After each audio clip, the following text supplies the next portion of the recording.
Back to news ఇక bulletin లో breaking update చూద్దాం. తెలంగాణలో ఆటో డ్రైవర్లు, క్యాబ్ డ్రైవర్లకు సీఎం రేవంత్ ప్రభుత్వం ఓరటినిచ్చే విషయాన్ని ప్రకటించింది. మహిళలకు ఫ్రీ బస్సు ప్రకటించినప్పటి నుంచి ఆటో డ్రైవర్ల పరిస్థితి దిగజారిందని ఆందోళన చెందుతున్నారు. ఈ నేపథ్యంలో సీఎం రేవంత్ ఆటో డ్రైవర్లు, క్యాబ్ డ్రైవర్లతో సమావేశం నిర్వహించేందుకు అడుగు ముందుకేశారు. ఇవాళ సాయంత్రం వీరితో సమావేశం కానున్నట్లుగా సీఎం వర్గాలు తెలిపాయి.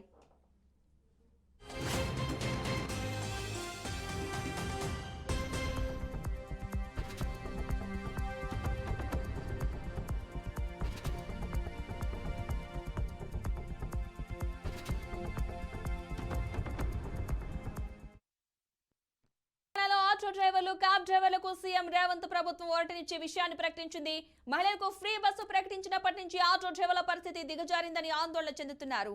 ఈ నేపథ్యంలో సీఎం రేవంత్ ఆటో డ్రైవర్లు, క్యాబ్ డ్రైవర్లతో సమావేశం నిర్వహించేందుకు అడుగు ముందుకేసినట్టుగా తెలుస్తోంది. ఇవాళ సాయంత్రం వీరితో సమావేశం కానున్నట్లుగా సీఎం వర్గాలైతే తెలిపాయి.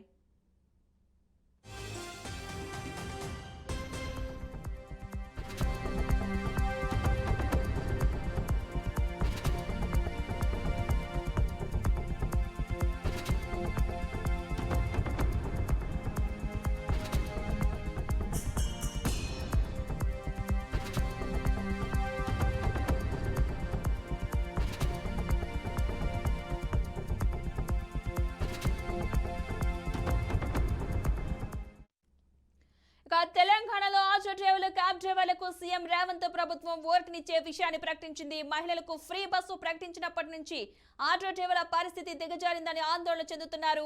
ఈ నేపథ్యంలో సీఎం రేవంత్ ఆటో డ్రైవర్లు, క్యాబ్ డ్రైవర్లతో సమావేశం నిర్వహించేందుకు అడుగు ముందుకేసినట్లుగా సమాచారం. ఇవాళ సాయంత్రం 4 గంటలకు వీరితో సమావేశం కానున్నట్లుగా సీఎం వర్గాలైతే తెలిపే. మొత్తంగా మహాలక్ష్మి పథకంతో రోడ్డున పడ్డ ఆటో డ్రైవర్లు, క్యాబ్ డ్రైవర్లకైతే ఓటునిచ్చే అంశం అనుకోవాలి. ప్రభుత్వం ఉపాధి కల్పించాలంటూ కూడా గతంలో ఆటో డ్రైవర్లు కూడా డిమాండ్ చేస్తున్న వైనైతే మనం చూస్తూ ఉన్నాం.